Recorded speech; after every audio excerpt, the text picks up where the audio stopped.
সাম্প্রতিক পার্ট 2 তে সবাইকে স্বাগতম। আজ আমরা সাম্প্রতিক পার্ট 2 তে অনেক গুরুত্বপূর্ণ একটি বিষয় আলোচনা করব। তার আগে তোমরা অবশ্যই নিশ্চিত হয়েছো সাম্প্রতিক পার্ট 1 এ আমরা বাংলাদেশ ও আন্তর্জাতিকের কিছু গুরুত্বপূর্ণ টপিক দিয়েছিলাম, যার রেসপন্স ছিল সর্বোচ্চ। তোমরা অনেকেই রিকোয়েস্ট করেছিলে ভাই অবশ্যই যেন সাম্প্রতিক পার্ট 2 নিয়ে আসি। আজ অবশেষে সাম্প্রতিক পার্ট 2 তোমাদের সামনে হাজির হয়েছে। এই পার্ট 2 তে আমরা আলোচনা করব বর্ষপূর্তি সম্পর্কে, যেখান থেকে প্রতি বছর ঢাকা বিশ্ববিদ্যালয়ের প্রশ্ন এসে থাকে কিন্তু এটা হিডেন থেকে যায়। তো তোমরা একটা বিষয় অবশ্যই এখন খাতায় লিখে নিবে। বর্ষপূর্তি কোন বছরের বর্ষপূর্তি এসে থাকে? মনে রেখো 25 বছর থেকে প্রশ্ন এসে থাকে। 25 বছর পূর্তিকে বলা হয় রজত জয়ন্তী, 50 বছর পূর্তিকে বলা হয় আমরা গোল্ডেন জুবিলি বা সুবর্ণ জয়ন্তী বলি, 60 বছর পূর্তিকে বলা হয় হীরক জয়ন্তী, 75 বছর পূর্তিকে বলা হয় প্লাটিনাম জুবিলি, 100 বছর পূর্তিকে বলা হয় শতবর্ষ, আর 150 বছরকে বলা হয় সার্ধশত। আমি আরেকবার তোমাদের সুবিধার্থে বলবো, 25 বছর রজত জয়ন্তী, 50 বছর সুবর্ণ বা গোল্ডেন জুবিলি বা সুবর্ণ জয়ন্তী, 60 বছর হীরক জয়ন্তী, 75 বছর প্লাটিনাম জুবিলি, 100 বছর শতবর্ষ, 150 বছর সার্ধশত। এখন প্রিয় শিক্ষার্থীবৃন্দ, এখন আমি এখান থেকে কি পড়বো? এটাই কিন্তু সমস্যা। এটাই আমরা অনেকেই বুঝে উঠতে পারি না। মনে রেখো, এটা কত সালে আছি আমরা? ২০২৫ সালে আছি, তাই না? ২০২৫ খাতায় লিখবে, লিখে 25 মাইনাস করবে। কেন? 25 বছর পূর্তি আমার বের করতে হবে যে 25 বছর আগে কোন ঘটনাগুলো ঘটেছিল। সেই 25 বছর এর ঘটনাগুলো ২০২৫ সালে কিন্তু রজত জয়ন্তী পালিত হবে। তাহলে আমরা যদি 25 বছরের ঘটনাগুলো বের করতে চাই, ২০২৫ লিখে আমরা 25 শুধু মাইনাস করব। তাহলে দেখো বের হয়ে যাচ্ছে ২০০০ সাল। অর্থাৎ ২০০০ সালে যে ঘটনাগুলো ঘটেছে, সেই ঘটনাগুলো ২০২৫ সালে কিন্তু রজত জয়ন্তী পালিত হচ্ছে। তাহলে কি ঘটেছে ২০০০ সালে? আমি একটা উদাহরণ দিচ্ছি। ২০০০ সালের ২৬শে June Bangladesh cricket team test status বা টেস্ট ক্রিকেট খেলার যোগ্যতা লাভ করেছে। অর্থাৎ বাংলাদেশ টিম টেস্ট স্ট্যাটাস বা টেস্ট খেলার যোগ্যতা লাভ করেছে সেই ২০০০ সালে, তার কিন্তু এবার ২০২৫ সালে রজত জয়ন্তী পালিত হচ্ছে। অর্থাৎ এখান থেকে প্রশ্ন আসার সম্ভাবনা অনেক বেশি। দ্বিতীয়তে যাচ্ছি আমরা, সুবর্ণ জয়ন্তী বা গোল্ডেন জুবিলি। ৫০ বছর পূর্তিকে বলা হয়। এখন কিভাবে বুঝবো যে কোন বিষয়গুলোর ২০২৫ সালে সুবর্ণ জয়ন্তী পালিত হবে? তোমরা ২০২৫ সাল লেখো, লিখে ৫০ মাইনাস করো। দেখো চলে আসবে ১৯৭৫ সাল। অর্থাৎ ১৯৭৫ সালে যে ঘটনাগুলো ঘটেছে, সেই ঘটনাগুলো ২০২৫ সালে কিন্তু তোমার সুবর্ণ বা গোল্ডেন জুবিলি পালিত হচ্ছে। ৭৫ সালে আমি একটা ঘটনা তোমাদের বলে দিচ্ছি। ১৯৭৫ সালে ভিয়েতনাম যুদ্ধের সমাপ্তি হয়েছে। তোমরা জানো ১৯৫৫ সালে উত্তর ও দক্ষিণ ভিয়েতনামের যুদ্ধ লেগেছিল। সেই যুদ্ধ ২০ বছর পর ১৯৭৫ সালে শেষ হয়। এই ১৯৭৫ সালের ঘটনা ২০২৫ সালে সুবর্ণ জয়ন্তী পালন করছে। অর্থাৎ আসার সম্ভাবনা অনেক বেশি। ঢাকা বিশ্ববিদ্যালয় কিন্তু এভাবে হিডেন প্রশ্ন করে থাকে। অনেকে আমরা বুঝি না, অনেকে আলোচনা করতে পারি না। তোমাদের সুন্দর করে আজ বুঝিয়ে দিচ্ছি, লিখে নাও। ৩ নাম্বারে যাচ্ছি আমরা, ৬০ বছর। ৬০ বছরকে আমরা বলি হীরক জয়ন্তী। এখন প্রিয় শিক্ষার্থীবৃন্দ, এখন ৬০ বছরে আ কোন সালের ঘটনা ২০২৫ সালে আ হীরক জয়ন্তী পালন করবে? বুঝবো কিভাবে? ওই যে সেম ২০২৫ লেখো, ৬০ মাইনাস করো। দেখো তোমার অঙ্কে চলে আসবে ১৯৬৫ সাল। অর্থাৎ ১৯৬৫ সালে যে ঘটনাগুলো ঘটেছে, ২০২৫ সালে তার হীরক জয়ন্তী বা ৬০ বছর পালিত হচ্ছে।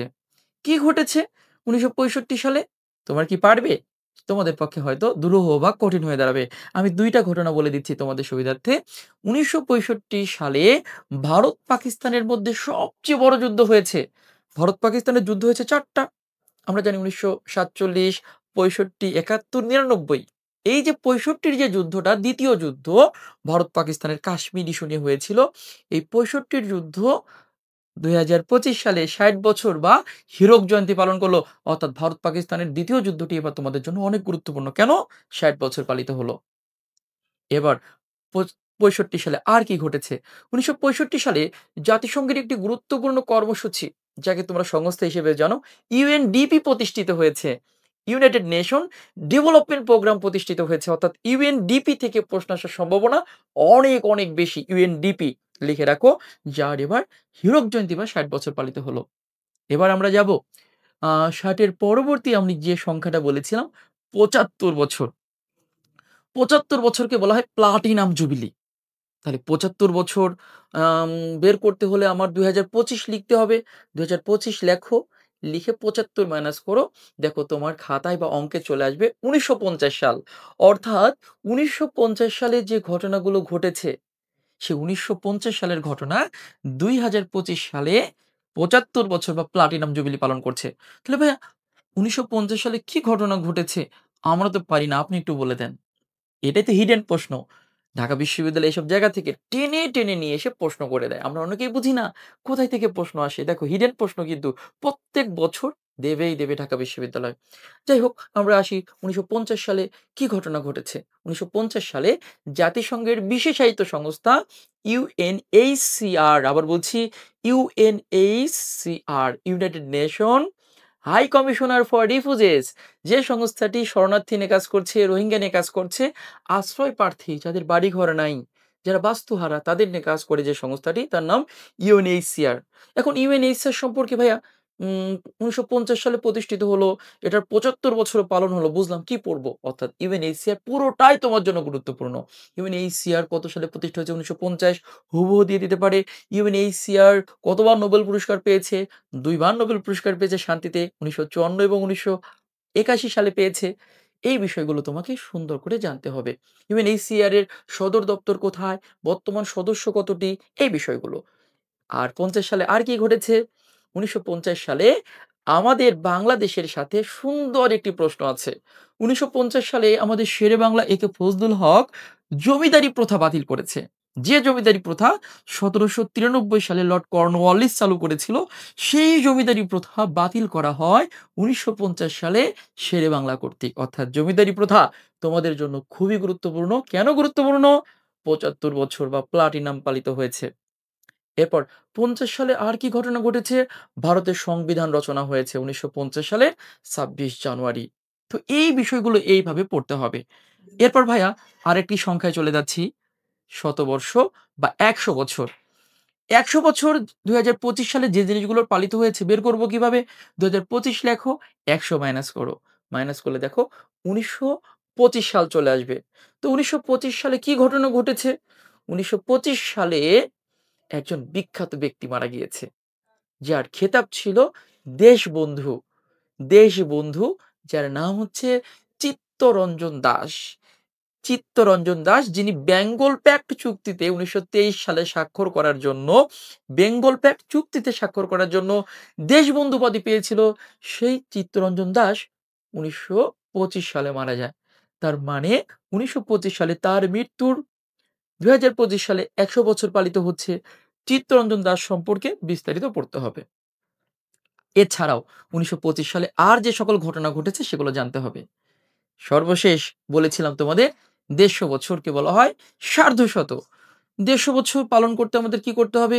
২০২৫ লেখো, তারপর তুমি ১৫০ মাইনাস করো। ২০২৫ থেকে ১৫০ মাইনাস করলে দেখো ১৮৭৫ চলে আসবে। অর্থাৎ ১৮৭৫ সালে যে ঘটনাগুলো ঘটেছে তার ২০২৫ সালে সার্ধশত বা ১৫০ বছর পালিত হচ্ছে। প্রিয় শিক্ষার্থীবৃন্দ, এই বিষয়গুলো তোমার খুবই প্রয়োজন ছিল। আমি যদি আজকে না বলতাম, এই বিষয়গুলো তোমার হিডেন থেকে যেত এবং ঢাকা বিশ্ববিদ্যালয়ে প্রশ্ন আসলে তুমি হিমশিম খেয়ে যেতা।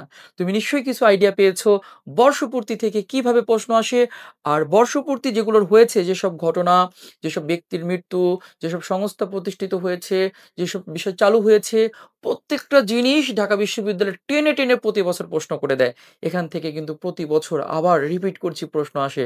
তো তোমরা যদি এইভাবে সাম্প্রতিক পাঠ নিয়মিত পেতে চাও, থ্রি পেতে চাও, অবশ্যই, অবশ্যই সবাই কমেন্টে জানিয়ে দাও। আর হ্যাঁ, এডুকেশনে যারা ভর্তি হয়েছো তাদের কিন্তু একদম চিন্তা নেই। তারা কিন্তু এই বর্ষপূর্তি নিয়ে বিস্তারিত ক্লাস পেয়ে যাবে। আর যারা এখনো এডুকেশনে ভর্তি হওনি, তারা এতটুকু নিয়ে সন্তুষ্ট থাকতে হবে। কারণ এডুকেশনে যে ভর্তি যারা হয়েছে তাদের বিস্তারিত আলোচনা করা হচ্ছে। তো তোমরা যারা এখনো এডুকেশনে ভর্তি হওনি, আমাদের বিভিন্ন কোর্স চলমান রয়েছে। বিইউপি কোর্স, আমাদের হচ্ছে ডিইউ আইসিইউ ব্যাচ, সাজেশনমূলক একটি কোর্স চলমান রয়েছে। আমাদের জাহাঙ্গীরনগরের স্পেশাল ব্যাচে ভর্তি চলছে। রাজশাহী, চট্টগ্রাম সকল বিশ্ববিদ্যালয়ের জন্য কিন্তু কোর্স চলমান রয়েছে এবং আপকামিং ব্যাচ রয়েছে। মানে আসবে আরকি। এমন অনেক ব্যাচ আমাদের চলমান রয়েছে। তোমরা যদি সর্বোচ্চ সার্ভিস পেতে যাও এবং অল্প সময়ের মধ্যে ভালো প্রস্তুতি নিতে চাও, অবশ্যই এডুকেশন পেজে নক দিয়ে আজই ভর্তি হয়ে যাও এবং তোমার প্রিপারেশন হোক বেস্ট একটি প্ল্যাটফর্মের সাথে, বেস্ট মেন্টরের সাথে। সবার জন্য শুভকামনা। আল্লাহ হাফেজ।